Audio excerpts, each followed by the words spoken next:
Here, first things first, we're now joined by former Pro Bowl linebacker Bart Scott. Thanks for hanging with us, Bart. What up? 3 days in a row, man. This is almost like a relationship. I didn't really like that left-handed fist bump you gave me. My bad. Yeah, when people give you the left. Yeah. You know they ain't right. You know they ain't But you're right. lefty. It doesn't. Well, right hand is a sign of respect. You Yeah, give the left exactly. Oh, I didn't know that. Is that a guy thing? That's an urban Human, hood thing. I would say It's a human. human thing? Okay, well, that's probably why I missed it. Guy code. Bart, let's talk about the latest setback for one Cam Newton. The Panthers placed their injured franchise quarterback on season-ending IR yesterday. Newton never recovered after re-aggravating a foot injury he suffered back in August in the preseason. And Carolina could release him this offseason and save $19 million in cap money next year. So what do you think, Bart? Is the Cam Newton era over in Carolina? This is a tough one for me because when you look at Cam Newton, he's only 30 years old, but it's not Father Time. I just think it's the accumulation of injuries. You know, he reminds me, we were talking about yesterday about, you know, the late, great Steve McNair. And he kind of reminds me about the style of play, the way that he ran over people, the way that they used him as a lead runner. You know, you look at some of the hits that he's taking when he's trying to go in against Atlanta, and he gets almost knocked unconscious and keeps ticking. But the thing is, eventually you break down. Yep. And it just seems like his body's breaking down. When your body starts breaking down, your body tries to compensate, and it happens, and it just continues to happen. Last year it was the shoulder, and this year it's the foot. And I always get afraid when I think about a mobile quarterback with Liz Frank. You know, can he be a pocket quarterback? Last year he got him off to a great start, 6-2. Yep. He got him off to 6-2, and then they lost 8 in a row after the shoulder. And his numbers were better than the MVP year, up through 8 games. Right. But see, the best ability in the league is availability, and everybody's replaceable. And really what the Panthers are going to have to decide is Kyle Allen a true franchise quarterback? Yes. Because if he is, then you go all in and you become, you know, you have a higher gun because now you have a cheap quarterback and you can go out and you can get, you know, extra special, you know, weapons on the outside. Cam Newton, he's only going to make $21 million. That's a bargain. He's right above Andy Dalton. So when you think about how much you have invested inside of your quarterback position, that's really not a lot of money. He ranks like 19th overall. Yeah, see, for me, it's not whether or not Kyle Allen is a franchise quarterback. That part of it is not the biggest concern.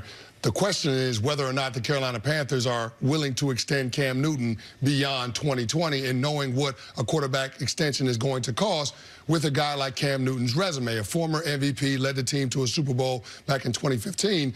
I mean, you're probably talking about starting at $30 million on average annual value. Right. Is David Tepper and Marty Hurney, are they willing to make that kind of commitment to Cam Newton, a quarterback that has dealt with shoulder injuries, not just this offseason, but the prior offseason, who's currently dealing with the Liz Frank injury that they thought that they could treat conservatively, let it heal up. It hasn't gotten better. He had to see Dr. Anderson.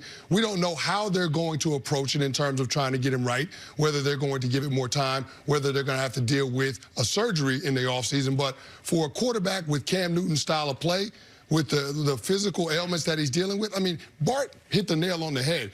Quarterbacks, players in general, don't become healthier as they get older. It's a lot of wear and tear on Cam Newton, and there are serious questions as to whether or not we've already seen the best of it. Let me ask you a question. I just want to follow up, because why can't the Panthers do what seems like is option C, which is not extend him and not move on from him and just say, Cam, you're in the last year of your deal. You're going to play the last year of your deal out, and we're going to see if you can be healthy, because we all agree $21 million is a bargain for a quarterback in this league. If they cut Cam and go with Kyle Allen, just to get a veteran backup is going to cost you $6 or $7 million probably. So why is that to you? It's seemingly not a viable path. Well, here, it's not a viable path, but just because we don't see quarterbacks, especially franchise quarterbacks, go into a year with no guaranteed money in future years. It just doesn't happen. Now, this could be the extenuating circumstance where the Carolina Panthers and Cam Newton both acknowledge the situation, but I don't know that to be the case. I don't know that one won't force the other's hand this offseason. Can I ask you a question? Yeah. Why not let Kyle Allen start, ride Christian McCaffrey, make this a really great defensive team with a great running game, and then you can do what you do, save all this money in that cap space, that $19 million, go out and build whatever you need to build, a strong line, whatever it is that can make Kyle Allen just sort of manage the game, because you have so many other pieces in place. Yeah, because the reason you don't do that, because just managing the game won't get you a Super Bowl. Exactly. But you're trying to win. Ultimately, Ravens a Super Bowl with Flacco. No, that year? He wasn't the game manager. Yeah, he was a good Flacco that year. He went into a zone. He was a different type of player that year. You know, so what they're going to have to realize is what's Cam's value? What can we get for him if we trade him in the open market? Can he still bring back a #1? I think if you call up the team in Illinois and you call the Chicago Bears up, they might say we'll take and absorb $21 million because we feel like we're a team right on the cusp. If Kyle Allen, he's really auditioning for the rest of the year. If he's able to get this team into the playoffs, able to play well in the playoffs, I can't see how you take the job from him, not having certainty that Cam Newton could be healthy. And you have to commit to him for 3-4 years plus an extension, which it can be prorated, but it's still going to be a hefty number. If you move on from Cam Newton, mark it down. The Carolina Panthers are going to be in the market for a quarterback for the first time since they acquired Cam Newton a decade ago. There's not a long list of successful quarterbacks with Kyle Allen's resume. And Kyle Allen, by the way, the only thing impressive on his resume from this season is the win-loss record. The completion percentage, the yards per attempt, the quarterback rating, touchdown-interception ratio are all in the 20s. Well, what matters? Okay, what if he had great numbers and they were 1-5 over the last 6 games? Then I would believe in him, because I don't believe in the quarterback wins nonsense. I just don't. I know a lot of people do.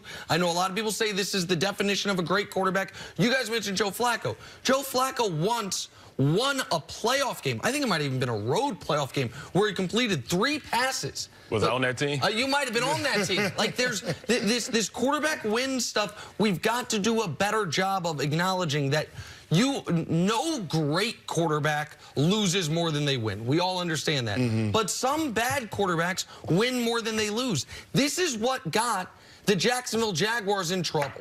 Is the team was winning. The team, made a conference championship game. They're like, well, Blake took us to the conference championship game. Instead of recognizing that not only was the defense driving that bus, but Blake was in the back pulling it the other direction, preventing them from getting further. And so I'm not saying Kyle Allen's Blake Bortles. What I am saying is that if the Panthers move on from Cam, they're not going to be in position to draft a quarterback in the top 10 this year. No. They will be drafting a quarterback in the first round the following year, because Kyle Allen ain't the answer. He's a nice stopgap for the time being, and he has proven something that a lot of people didn't think when he went undrafted and was cut twice his rookie season. He's a viable NFL backup quarterback. That's what he is. Trevor Lawrence? Well, they're not going to be able to draft Trevor Lawrence. It's hard to make the case what you've seen the last year or two that Cam Newton is the future for the team right now until you can see him getting better. So you see that the quandary that they're in right now, not knowing which direction to go. Well, here's the other side of that, Jenna. You could come back with Cam Newton in 2020, but there's no guarantee that he goes out there a couple of games and he's going to be healthy for the entire season. You could be on the hook for $21 million and Cam Newton play only 2 games like he did this season. Yep. That has to be a concern. All right, Bart, we got to take a break. We'll see you a little bit later. Coming up, is Kawhi Leonard costing himself the MVP? That's next. This is First Things First. Nah, man. Playing basketball's overrated for a basketball player. That ain't it.